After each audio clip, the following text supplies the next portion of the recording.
بینەرانی بەڕێز و خۆشەویست ئەم کات و گشتکاتێکتان شاد و کامران بێ خۆشحاڵم لە بەرنمەیەکی نوێی وێنەکانی دوێنێ پێتان شاد دەبم بەو هیوایی جێگای سوود و ڕەزامەندی هەموو لایەکتان بێ. میوانی ئەمجاری بەرنمەکەمان مامۆستایەکی بەڕێز مامۆستا عەبدوڵڵا تاهێر حسێن بەرزنجی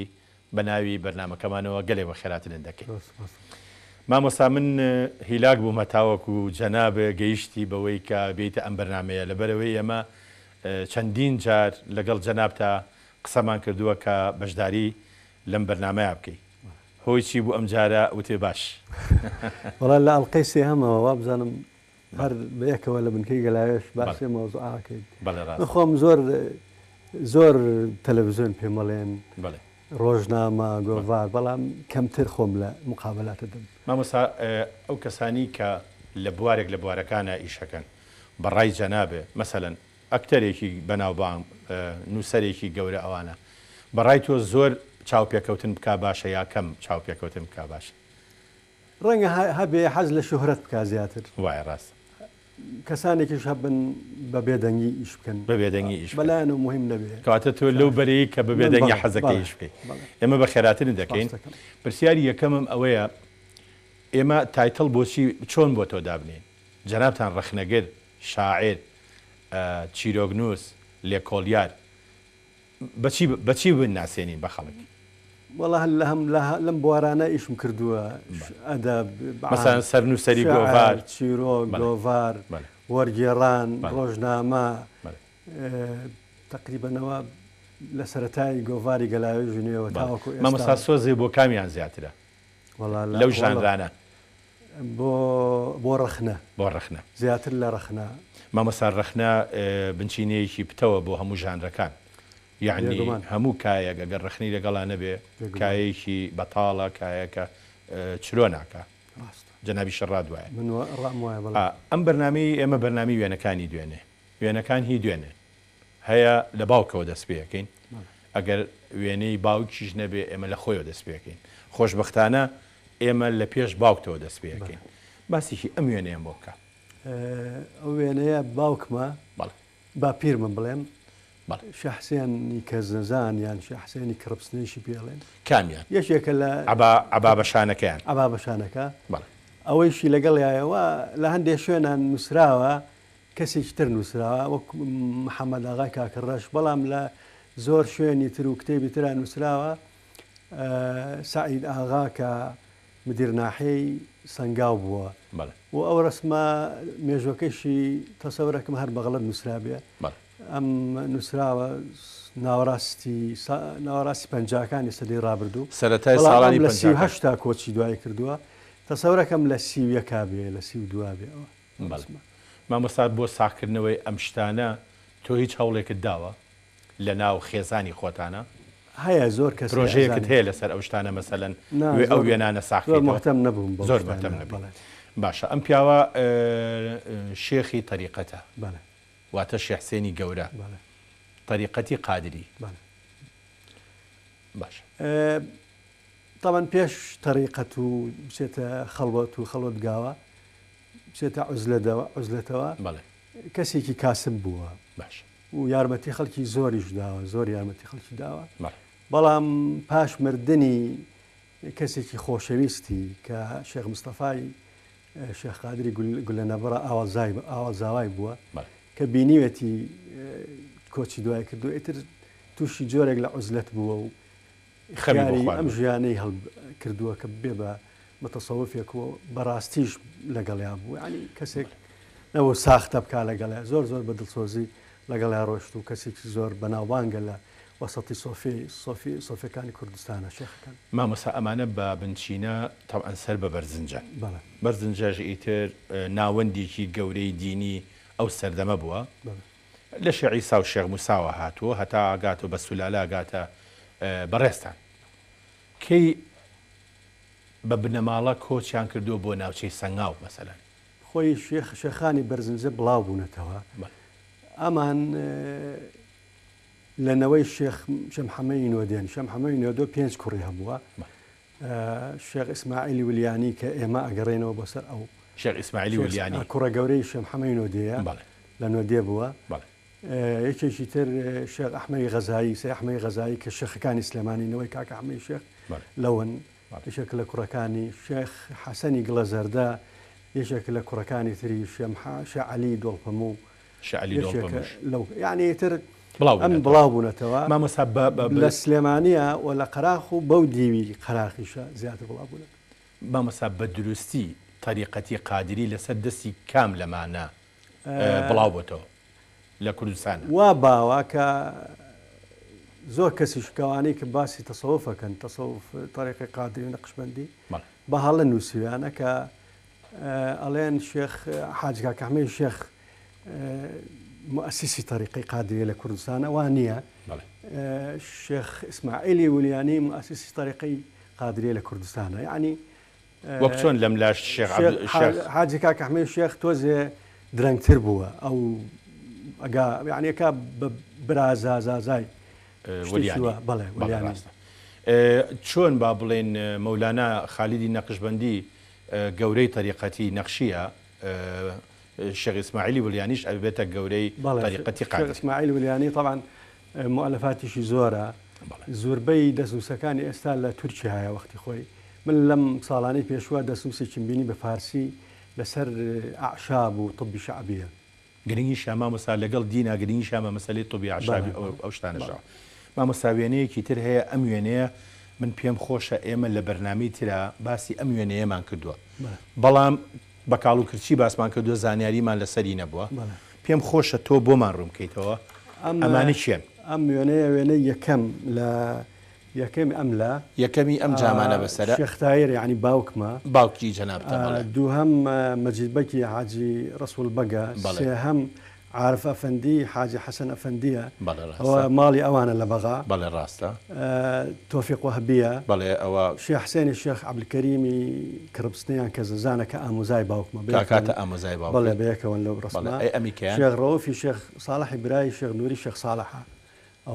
برای شێخ نووری شێخ ساڵح بەس ساڵی 1950 لە بەغا لە هەندێک شوێنی تریشان نووسراوە ساڵی 1956 بە هەڵە نووسراوە بەڵام 50 باشە باوکێ بە چیەوە خەریک بوو مامۆستا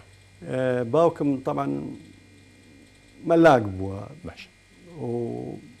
لەگەڵ ئەوەیشە دەرسی دینی خوێندووە لە کربستنە مەکتەبی دینی تیا بوو بەتایبەتی لە سەردەمی باپیرما خەڵکێکی زۆر هاتووە بۆ کربستنە بۆ ئەو مەکتەبە خوێندویانە لە سلێمانیەوە لە ئێرانەوە لە قەراخەوە هەبووە دەرسی تیاوتەوە هەبووە دەرسی تیا خوێندووە یەکێ لەوانەی کە دەرسی تیاوتەوە و زیاتر سەرپەرشتی خوێندن بووە یعنی باوکمی فێر کردووە یەکێکە لە جەماعەتی ئەزهەر لە میسرەوە باپیرە بهێنایەتی خاص بۆ دەرزوتنەوە چەند ساڵ باپیرێ شێخ حسێن هێنایەتی بەڵێ و کەسی زۆری تیا بووە لەو مەکتەبە دەرسیامەتەوە جگە لەوە مەکتەبێکی ئەهلی تر هەبووە لە کربستنە کە مامۆستا مەلاکاک حەمید سەیفوڵڵا سەرپەرشتی کردووە باسێکی مەلاکاکە حەمید سەیفوڵڵا با بکەین ئێمە با بڵین کوڕەزای مەلاکاکە حەمەش بەشداری کردووە لە مامۆستا بەختیار لەم بەرنامەیە بەڵام تۆ زۆر سەرسامی بەم شخصیەتە من زۆر سەرسامم و بە کەسێکی مەغدوریشی دانێم و ڕاستە مەکتەبێ بەنایەوە کراوە بەس ئەگەر بەدەست من بێت و داوای شەکەم لە وەزارەتی تربیە یان خوێندنی باڵا یان وەزارەتی ڕۆشنبیری پەیکەرێک بۆ ئەمە بکەن بەڕاستی پەیکەر زۆر بۆ زۆر کەس کراوە کە ڕەنگە شایانی نەبێت بەڵام بۆ کەسێکی ئاوا زۆر لە جێ خۆی مزەحی بووە و وازی لە ماڵ و مناڵی خۆی هێناوە بەو دێهاتانە بەو ناحیانە هەر چەند ساڵێ جارێ لە مەکتەبێکی کردوتەوە مەکتەبەکەی شیار ئەوە نەبوو دەرسی دینیان پێ بڵێ بەڵکو حسابی پێوتون ئاینی پێوتون تاریخی پێوتون جغرافیای پێوتون خۆبەخش یعنی قسەیەکی هەیە کە ئەڵێن وتێتی کوڕەکانی هاتوون بە شوێنە بیبەنەوتێتی من وازم لە ئێوە هێناوە ئەمانە کوڕی من کە ئێستا لەگەڵ هەناژیم فێریانەکەم بەڕاستی ئەوە کەسێکی زۆر مەغدور بۆ جانی پاچی جەنابی شێخ تایری باوکێ موالیدی چەند بوو بەخوا لە دووسێت تەسکەرەی هەبووە یەکێکیان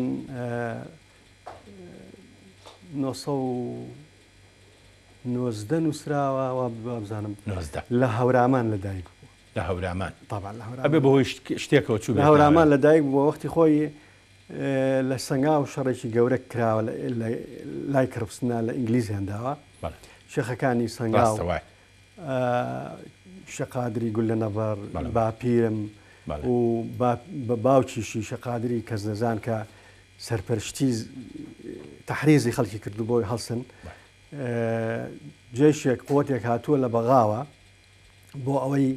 لە شە مەحمووی نەمر بدەن لە سلێمانی شە مەحموود نیازی ئیعلانی حکومەتی هەبووە یەکەم جار ئەویش نیازی یعنی ئینگلیزەکان نیازیان نزانیوە چییە شێخیش هەرزانیوێتی نیازی ئەوان چیە و چۆن دێن لەبەرەوە ئیتیسالی کردووە پێی وتون بەمان کە قوتێک کۆ بکەنەوە قوتێکی زۆریان کۆ کردوتەوە هەموو عشایرەکە زەنگنە و شێخەکانی ئەوێ و ڕەباتی و ئەو عشارێنێ جاف هەمویان کۆ بوونەتەوە لەوێ لە جێشەکەیان داوە نیان هێشتو وەکو فلترێک پێتر ئینگلیس بۆ تۆڵەسەندنەوە دوایە کە شەخ شکستی هێناوە شە مەحموود هاتووە ئەم دێ سووتانوە کڕپسنی سووتانوە هەرچی شتی شێخەکان هەیە هەمووی سووتانوە ویستێتی بیانگری ئەمان دەرباز بوون لەگەڵ ئەهلی مەنتیقەکە هەنێشان چوونەتە یەک مانگ بەهینەوە بوون یەک مانگ بە شاخی سەگرمە و ئەو دی و سەگرما قۆپی قەراخەوە بوون خەڵکیێکی زۆریان خسۆتە ژێر تەعزیرەوە ئەوی شوێنەکانیان پیشاندان خەڵک نەچۆتە ئەو پێی نەوتون ئێتر ناچار بوون کۆچیان کردو هجرەتیان کردووە بۆ ڕێیان کردووە بۆ ئێران لە هەورامان بەڕێکەوت باوکیشی لە لەدایک باش مامۆستا دوای ئەوە شێخ چەند ساڵێ لەوێ ماوەتەوە شێخ قادری کەزنجان لەگەڵ باوکما برازایەکیان لەوێ مردووە باپیر کە لەوێ کۆچی دوای کردووە ئەمجارە هێنایەنەوە ینی بە وەکو بڵێن جەماهیرێکی زۆر جەماوەێکی زۆری لەگەڵا بووە بە شانی هێنایەنێتەوە بۆ شوێنی خۆی لە ئێرانەوە لە ئێرانەوە مامەسا ئەم وێنەیەش گرنگی هەیە لە لای جەنابێ ئەم وێنەیە خۆت گرتووتەوە جاریشکە لە ناو وەڵاو وێنەیە لە ناو خێزانەکەی ئێمە زۆرمانە هەیە ئەوە شێ مەحمووی نەمرە ڕاستە ئەوە زۆر کەس ئەڵێ نووسراویشەکە گوایە شێخ عەبدولکەریمی کڕپسنەیە ئەمەیان ئەوە شێخ عەبدولکەریم نییە کوڕی شێخ عەبدولکەریمی کوڕ حسێنی شێخ حسێنە کوڕی شێخ عەبدولکەریمی کڕپسنەیە باوکی دکتۆر قەلەندەر بەڵێ ڕاست دکتۆر قەلەندەر ئێستا تەمان بەڵێ عادەیەکی هەیە ئێواران بە بەلاش بەڵێ ئەزانم لێرە ڕێز و خۆشەویستی بۆ نێرین بە هیوام ڕۆژێک لە ڕۆژان ئەویش بێتە ئەم ئەوەش پێویستی بە جۆرێک لە تەسەیکردنەکە باوکی نییە ئەڵبەتە ئەمە مامۆساکاتی دەست بەسەریەتی شێخی نەمر لە داریکەلی بەڵێ شێخ حسێن لە لەندەن مردووە و وەختی خۆی کە مردووە لەوێ بە نەخۆشیەکی کوشندا چۆ بۆ عیلاج باوکی لەگەڵا بووە شێخ سەلامی شاعریشی لەگەڵا بووە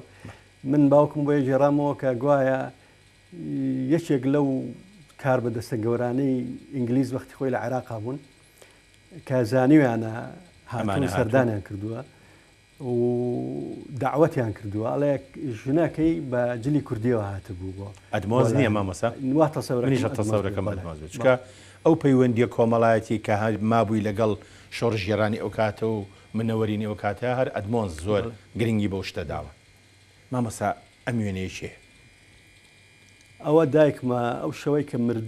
لە بەغا لە ئوتێل بەغا طبعاً منە خۆشی سەرەتان مرد تقریبا 2 ساعتە پێشەوەی ینی پێش مردنیەتی بە 2 ساعت پەیوەندی نێوان باوکت و دایکێ پەیوەندیشی چۆن بوو زۆر باش مامۆستا حەفسەخانی ڕەحمەتی خێزانی یەکەمیەتی یان دایکەکەی خێزانی ئەو ناوی چی بوو دووهەم بڵین دایکی دووهەممان سەعدەی ناو بووە سەعدەخان سعدەخان یعنی ئەم یەکەمش ئەم یەکەم ئەو دووەمە سعدەخان دووەمە کاتە دایکی جافن ئەوە کاتە دایکی کاگی شام و ئەوان ئەویش طبعا نەماوە لە ژیان ئەی پەیوەندی نێوان سعدەخان و حەفسەخان چۆن زۆر باش هەستمان بە بەوە نەکردووە ئێمە جیاوازێک لە بینمانە هەر بەیەک شۆ من هەندێک برام هەیە ئەوەندەی علاقەم لەگەڵیانە هەیە لە دایکی خۆم نیە لە ئێمە شایەتی ئەوەت بۆ دەین مامۆستا جەنابێ ساڵی چەند چوویتە قوتابخانە ئێمە طبعا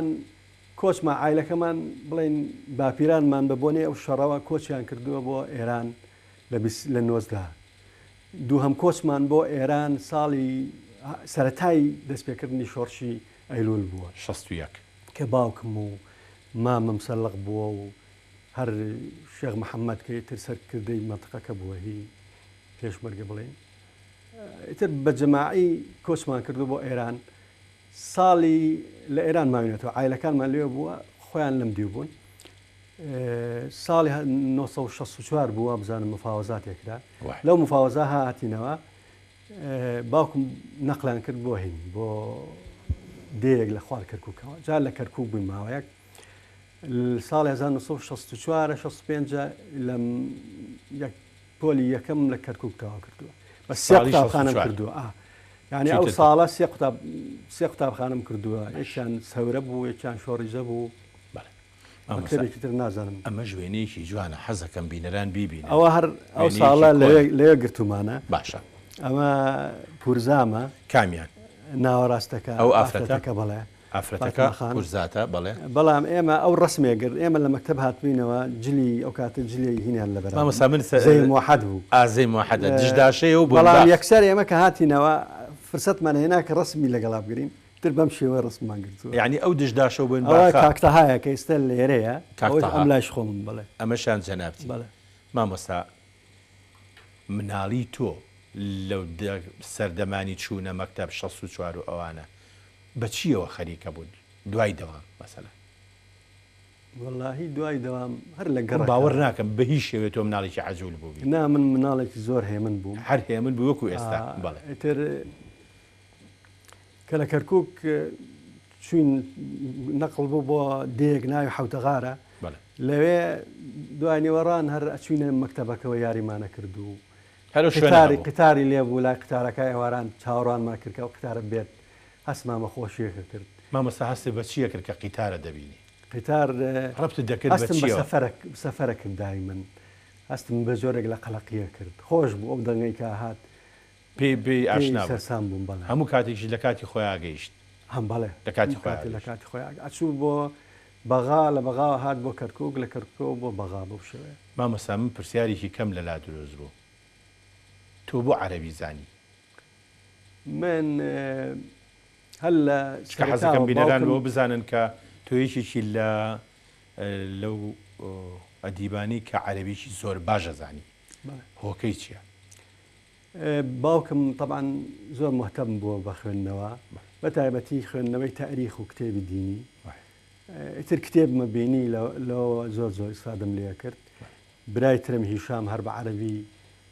کتێبی زۆرە خوێندنەوە شاعرێکی ناودار بوو لە حەفتاکانە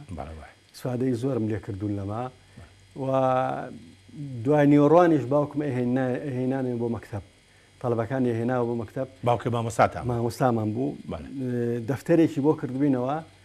دەفتەرەکە ئەلکەلیمە معناها عەرەبی ئەمجارە بە کوردی باش بەڕاستی ئەوە زۆر سوودمان وتەماناکەی لەسەردەمی ئەماوە کەوتمە ژیانی خوێندنەوە و کتێبەوە لێەوە پێش ئەوەی کە با بڵێن خۆت با بڵێم کەویتە سەر سەودای خوێندنەوە لە ماڵی ئەوە کتێب هەر هەبوو بەڵێ هەبوو هەر هەبوو هەمیشە لە زمانی باوکشتەوە بۆ براکان و بۆ تۆش باش کاراکتەرێک هەیە ئەمەوێ بزانم ئەم کاراکتەرەی شێیە ئەم پیاوە چیە؟ ئەم پیاوە لای من جێگەی تێڕامانە مناڵێکە لە کوور ناچێت ئەمە ڕووسە لە رووسیاوە هاتووە لە دەوروبەری ساڵی 1990 هاتووە لە رووسیا بۆ لای شەخادر هاتووە ینی بۆ لای باپیری باوکم هاتووە بۆ لای باوکی چووە بۆ ئێران بڵێ چووە بۆ ئێران بۆ تەمەنەوە لە ئێران لە سەقز و سنەوە ئەمانە هەواڵی پرسیەوە ماوەتەوە هاتووە بۆ سلێمانی لە سلێمانی گرتویانە وایان وتیانە ئەمە ڕەنگە سی خوڕی وڵات بێتەوەمانە بردوانە بۆ مزگەوتی گەورە لە مزگەوتی گەورە ئێتر ئەیبەن بۆ لای شێخ مەحموود لێ پرسن چیت و بۆچی هاتووی بۆ شو ئەڕۆی وتێتی منەچم بۆ لای شەخادر بۆچی شەقادری ناسیوە وەڵا ڕوایەت زۆرە ڕەنگە خێزانەکەی ئێستا ماون لە سلێمانیا ینی بڵێ کوڕی مابێ کوڕۆزاکانی هەر ماون ڕوایەتەکان ڕەنگە لەوە باشتر بجێڕێنەوە جا ئیتر شێخ وتێتی مادەمە چێ بەلای شێخ قادر واز لێ بین با بڕات لەوەیە کە ڕۆیشتووە لە ناو جەماعەتێکی زۆر 200 کەسێکە دۆزیوێتەوە ئیتر باوشی پیا کردووە و بووە بە ئیسلام لەسەر دەستی ئەو لەسەر دەستی ئەو بووە بە ئیسلام بوو بە یەکێک لە مریدەکانی ناوی ڕوسیەکەی نیکۆلای جۆرج ناوەکەی تری کە بووە بە ئیسلام باپی بڵین شێخ قادری باپیرمان ناوی ناوە سەیفوڵڵا قادر حسێن بە ناوی کوردەتی بە کوڕی خۆی دەروێش لەن سەیفوڵڵای سلێمانی یان حاجی جۆرج نیکۆلای ڕووسی ئەمە ئەو پیاوەیە هەر بە با بڵێن تەمەنی هەڵکشاوی جا ئەمە تر ئەو ناوەی لێناوە لە ڕسمیاتە کردوێتی بە ناوی خۆیەوە ئێستا وەکەوەی بڵین ببێ بە مامی باوکم ئاوای لێ یعنی ئەمە بە ڕسمیاتی شەر هینە بە ڕسمیاتی شەر بووە بە کورد و ینی بووە کوڕی لە ڕسمیاتە وایە لە ڕسمیاتە بڵێ ینی هەوێی ئەحوالی مەدەنیەکەی پێناسەکەی بەناوی باپیری باوکەوە ئەم جارەش ژینیشی بۆ هێناوە لە سلێمانی و زۆریەتی هەیە زۆریێت کوڕی هەیە کوڕەکانی ڕەنگە یەشیان مابێت کوڕەجاکانیشی زۆرن هەرماون لە سلێمانی مامۆستا ئەم چیرۆکە چیرۆکێکی سیر بوو بەڕاستی لە لای من ئەمەش وێنەیەکی جەنابتە ئەوە ساڵی 1960ەوە بزانم لە ستۆدیۆ لە شەقامی کاوە گرتومە کەی هاتنە سلێمانی مامۆستا ئێمە کە ڕۆشتین سەر لە نوێ تەمامەن من لە متەوەستەی سیروان هەفتاکان خوێندومە دوای نەقلی ئەو شوێنی بووم کە باوکم لێ مامۆستا بووە نەقل کراوە بۆ 2 سوورماتەوە لە حوتە غارەوە ماوەیەک لێ خوێندومە ماوینەتەوە دوای ئەوە لە حوتە سەر لە نوێ هاتوێتەوە ئەمجارە کولێ ئاداب هاتمە زانکۆ سلێمانی کولێ ئاداب بەشی عەرەبی وەرگێ بەشی زمانی عەرەبی باش ئەی ئەم پیاوە کێ مامۆستا ئەوە شێخ لەتیفە ماممە برای باوکمە ئەمە لە سەرەتای شۆڕشی ئەیلولەوە پێشمەرگە بوو سەرلەق بوو تاوەکو ساڵی 1975 ئەوە یەکێکە لە پێشمەرگە ناودارەکانی لێدانی قتاری سلێمان بەگ خوارد و سخۆرمات و یەکێکە لە پێشمەرگەکان کە بە پێشمەرگانەی کە قەراخیان گرت و هەروەها شەڕی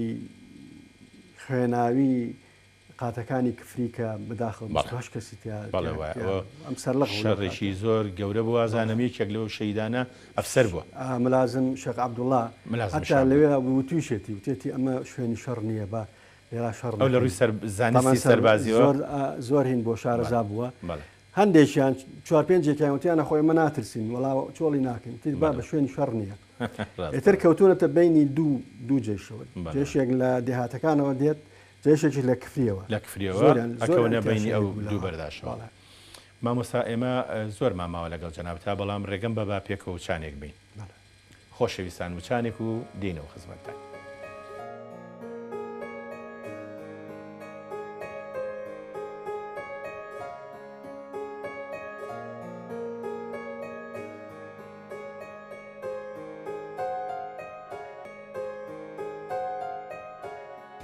مامۆستا عەبدوڵڵا تاهێر حسێن بەرزەنجی جاریشکەش سڵاو مامۆستا تۆ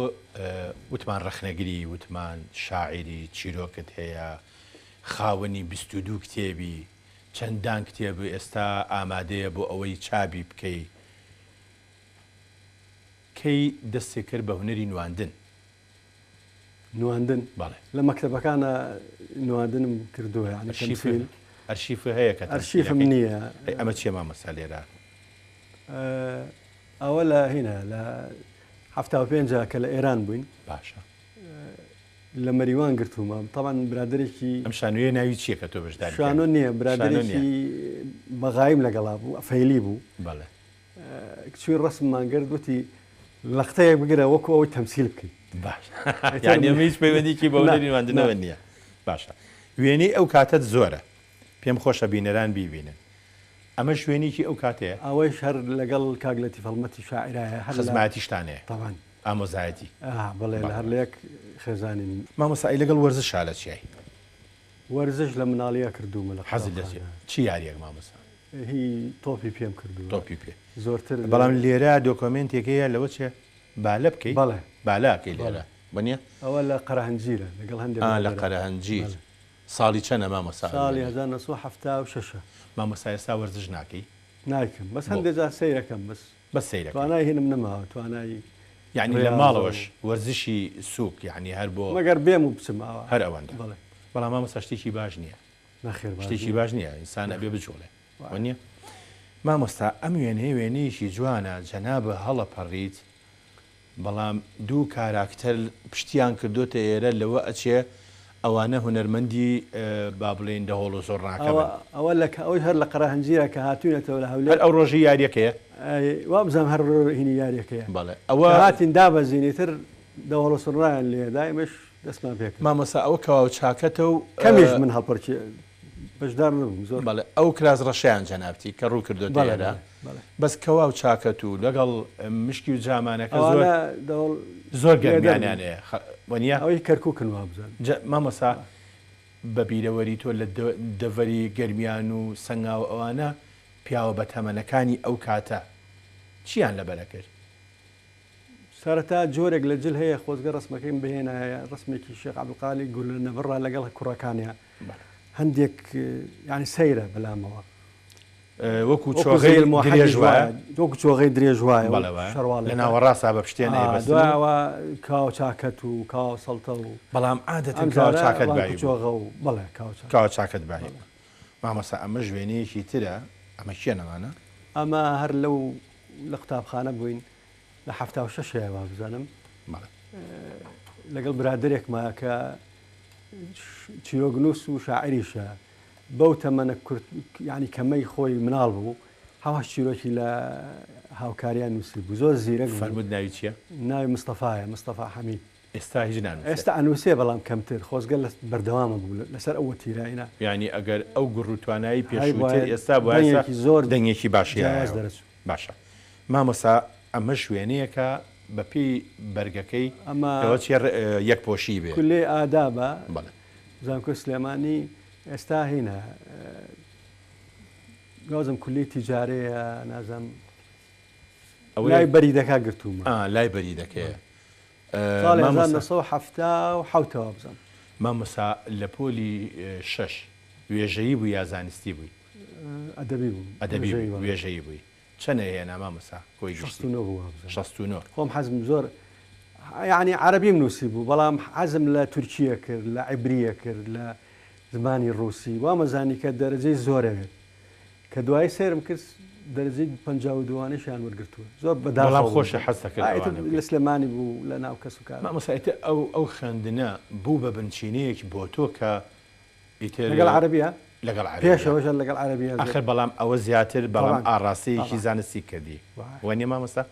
باشە ئەمە شوێنەیەکی ئەو سەردەمەیە ئەوە شەر پۆلایە لە کولیە لە دواوە دانیشتوی مامۆستا لە دواوە دانیشتوم بڵێ کەس ماوە لە بیرێ مابێ لە کەسانی ئێستای کورد کە تەلەبە بوو بێتن لەگەڵتا ماون بەڵام نازانم لە کوێن وەکو کێ بەس ئەمە یەکێکیان ئەو لە شکرەی ناوان خەڵکی بەغا بوو ئەوەی ئەو سەریا مامۆستا ستار ئەوەی لەلایەوە دکتۆرە ئێستا لە سۆران دەرسەڵێتەوە ئەمەیان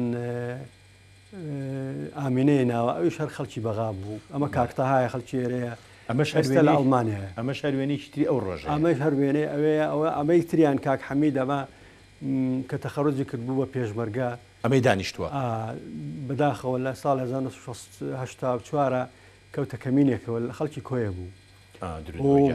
کەسێکی زۆر زیرەک و ئازا و بەڵام تۆزێ هین بوو مغامراتێک کرد مەسەلا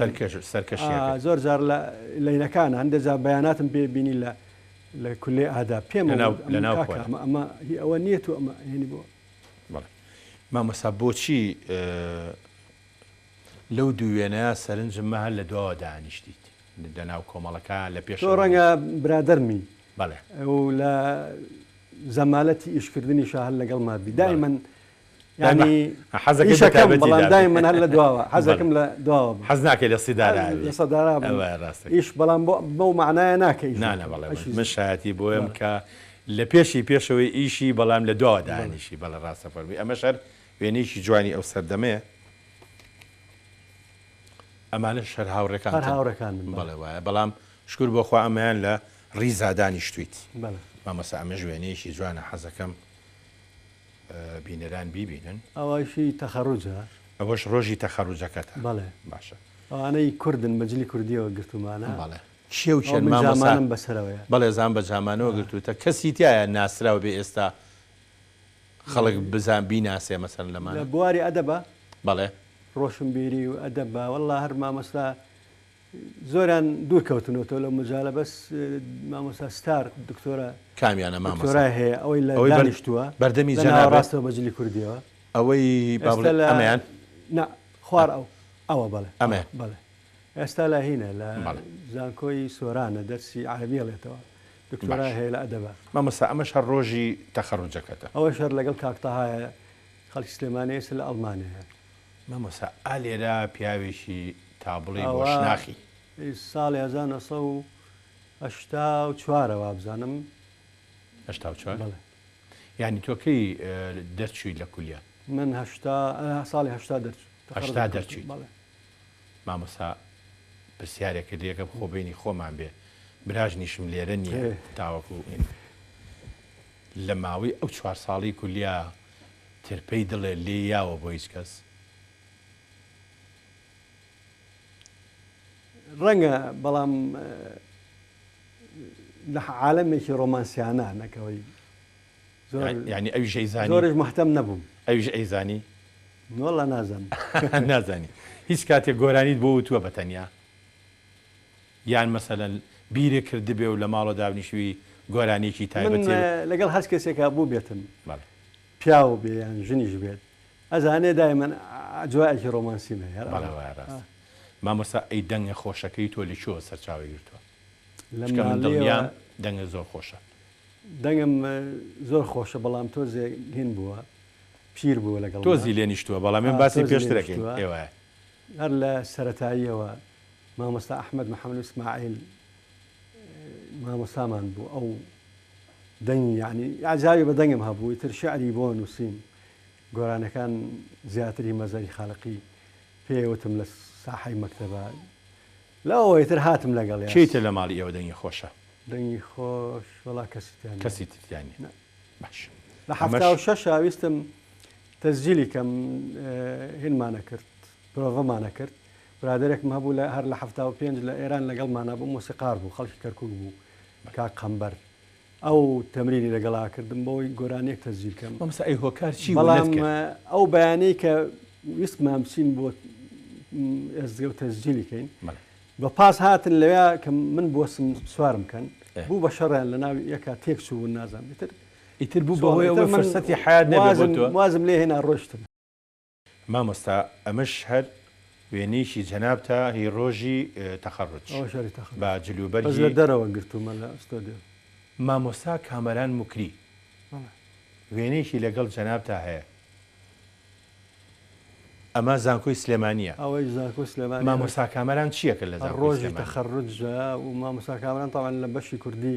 محازر بۆ دەرسێوتەوە مامۆستا هەندێک ناو هەن بە پێی بڕوانامە بۆیان نییە دەست بڵێنەوە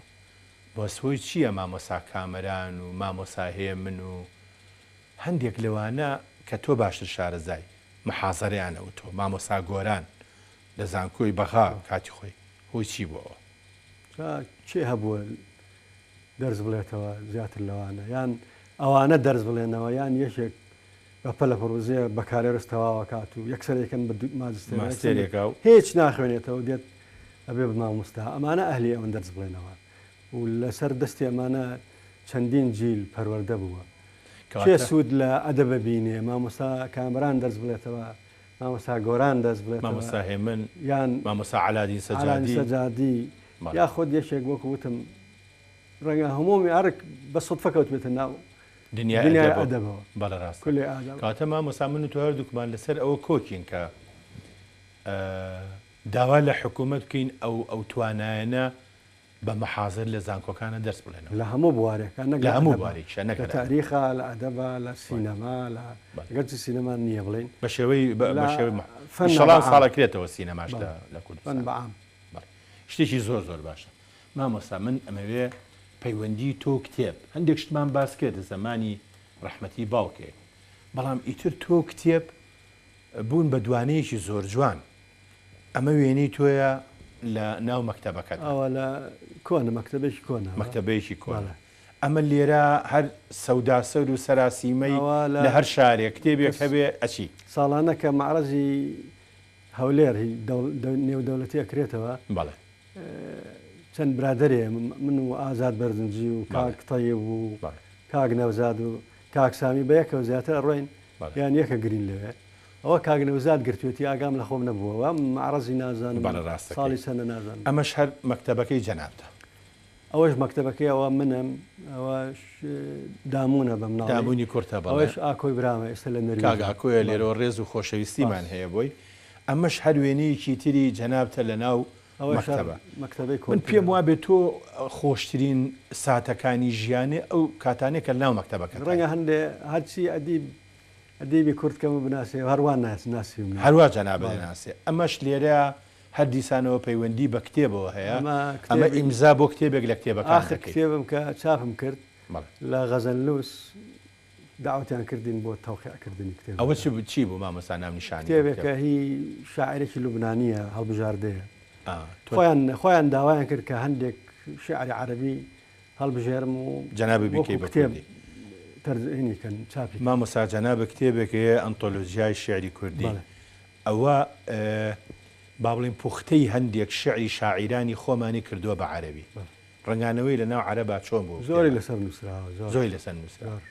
پێیان چۆن بوو مامۆستا زۆر نەک بەرهەمەکەی جەنابێ ڕایان چی بوو لەسەر شعری کوردی لە تاران داوت کرابن بۆ مهرەجانێک 50 شاعری عالم بوو من و کاکتەی بوو بەیەکەوە 50 شاعری عالم یەکێکیان فەڵەستینی بوو بەس لە ئیتالیا بوو هاتبوو تاوان باسی ئەدەبی کوردیە کرد ئەدەبی کوردی ئێمە نایناسین پێمان نەگەشتووە ئەو کتێبم داپی دوو ڕۆژ دوای ئەوە هاتەوە وتی من اعتراف بەواکەم کە شعری کوردی نمونەی تایە زۆر لە شعری عەرەبی باڵاترە ئەو شایەتی لایەنی باشە و ڕاستەوە هەندێک لایەنیشی ڕێن خراپ بێت تاوان ئێمەش زۆر شتمان نەگەشتووە بە عالم بەڵێ ڕاست ئەجینان نمونەی جوانمان هەیە تەماڵێکەش لە خۆمانە لە خۆمان مامۆستا ئەم خانمی چێ ئەوە خێزانمە لەگەڵ دامونە بە مناڵی لەگەڵ کاکە دامون ساڵی چەند ئەم خێزانە بەڕێزە وڵا درەنگ خێزانم پێکەوە ناوە ساڵ 1994 خێزانەکەی ناوی چیە مامۆستا حەلیمە خان ئەمە کامیانە لەگەڵ ئەمە شکاکە لەگەڵ کاکە شکاکە ئەی ئەم دوانە ئەمە شکاک و دامونەوە وەکو ئەسین ڕایکێشێت شتێکی کرێتە ملی ماشە مامۆستا ئەم وێنەیە بۆ جوانە لە لای تۆ بۆ حەزەکرد هی کوڕێکی برازامە بەڵێ ئەوە پورزایەتی خەڵکی کەرکووکە بەڵێ باوشیان بە یەکا کرد مامۆستا ئەم وێنەیەش جوانە ئەمە زۆر لە برازاکان متیایە خوشکە زاکانم ئەوەی دواوە ئەوە ئێستا لە خارجە ئەمەی کراوەتە باوەشیە مامۆستا با لە دواوە پێت بڵێم ڕێبەر ئەمە ئەوەی ناوەڕاستیان ئەمە زرنگی ناوە خوشکە زامە ئێستا لە سەیدەلەی هەولێرە ئەمە دکتۆر ئێستا دکتۆرە ئەوە سۆران و بۆتان کە خزمی تۆشە بن سۆران و کوڕی پەریخان لێرەوە ڕێزمان هەیە بۆیان ئەوەی دواوە خوشکە زامە محەممەد ئەمە تایرە برازامە ئەمەی تریان هەر دکتۆرە فەریدون خوشکە زامە ئەوە دامونە ئەوە دامونە لە باوەشەوە بەڕاست ئەویشیان هەر کوڕی کاکاوە بەڵێ ئەمەشیان هەر وێنی دامونە وەنیە دامون یعنی چی مامۆستا دامون بە چەند معنایەک دێ من بە خۆشەویستی کوڕەکەی شاعیری ئێرانی خەسرە گوڵسرخیەوە ناوم ناوە کە ساڵی هەفتاکانە ناوەڕاستی هەفتاکانە ئەدامیان کرد ئەمەیان شکاکە مامۆستا شاعرێکی مەشهور بوو ئەویان شکاکە ئەو شکاکە شکاکیش ئیترەوە خۆ معلومە بە ناوی شکاکەوە بەڵێ ئەمەش سوڵتانی ماڵە ئەمە شەباهەنگ ئەمە شەباهەنگ مامۆستا شەباهەنگ یعنی چی شەباهەنگ یعنی بەناوی ئەستێرە دێت بەناوی باڵندەیە کە لە شەوە ئەخوێنێت دووسێ ناوی هەیە کە لە شەوە ئاهەنگەکە باڵێ مامەساوێنیت ئێمە کەمێک ماماوە لەگەڵ جەنابتە هەندێک وێنەی زۆر جوانن حەز دەکەم خەڵک ئەمە لەگەڵ ڕۆمان نووس و نووسەری ئەڵمانی کە تەمان سیناریستی شەهی فیلم بەڵێ ئەڵمانی پیتەرفیکە ئەمە لە نەوەسیا هات ئەو کاتە من لە جەریدەی مؤتەمەر ئیشمەکرد لە سلێمانی بەڵێ لەگەڵ خالیل مەعالیە هێنابووی ئیشێکە بەرنامەی لەسەر کورد و کوردستانە کرد هاتبوو هەفتەیەک لە لام مایەوە تەمان یەکێ لەو شتە سەیرانەی کە لەمە بینیم بە دوای واگەڕا هەندێک هین بۆ بەرنامەکەی گۆرانی کوردی بدۆزێت لەگەڵ خالیل مەعالی عەرەب بوو چوین ئەگەڕاین ئەم دوکان ئەو دوکان ئەو ئەمە نابێت بە مۆسیقاوە لێیانەدا گۆرانی نا ئەمەم بۆچی بۆ بەرنامەکەی لە ئەڵمانیا بەرنامەی هەبوو بەڵام لە ئەخیرا وتم کاکە تۆ چونە دوکانێک وتم دەوڵە سڕات هەیە شتێکی وا هەیە شعبی وتی ئاهەمە کە لێ داوتی ئەمەمەیە من ئەمە کوردیە من بەڵام ئەمانەیان تێکلا و مۆسیقای غەربی کراوە من ئەمانم ناوێت مامەستا ئەمە ژوێنەیەکی جوانە ئەمە ئەدۆنیس شاعیرە کە هات بە سلێمانی داوەتمان کردبوو یەکێک لەو خەڵاتانەی کە دیاری بن کە گەلای بەش بدام پێی من ئەو ڕۆژەیە مامەستا ئەمەش جەنابتی ئەمە منم هەر لە هەولێرە لە معرەزی کتێبایە مامۆستا حەمد ئیسماعیل کە مامۆستامان بووە نووسەری گەورە و بەناوبانگی کورد وەرجێر لە تورکیەوە ئەوەش دکتۆر عەلی برامە دکتۆر عەلی براتە ئەمەش خالید المەعالیە ئەمە خالید مەعالی لە دوای کاک طەیب جەبار طەیب ئەوە خۆم ئەوە دکتۆر نەوزاد ئەحمەد ئەسوەد لێرە شەهرە گەڕێن بۆ کتێب و بۆ باشترین کتێب بوو مامۆستا ساڵانە چەند کتێبە کڕی وەڵاهی پارەی زۆرم هەر بۆ کتێب تەرخان کردووە ئەوەی کە لە ماڵ زیاو بێ یەکسەر هی بە کتێب ئەمە شوێنەیەکی ترە زۆر هی مامۆستا ڕەوف عوسمان دکتۆر ڕەوف ناوەڕاست شاعری بەناوبانگی عەرەب فازڵ عەزاوی مامۆستا فازڵ عەزاوی ئەوەیە کە لە کەرکووک ئەژیا ئێستا لە ئەوروپا لە ئەڵمانیایە مامۆستا ئەمانە نەواد نین بۆ با بڵێن نوێگەری لە شێعرە بەڵێ ئەمە بەیانی شعر 69 بەیانی شعر 69 کە ڕوانگەی خۆمان لەوە سەرچاوی هەنگاوێک بوو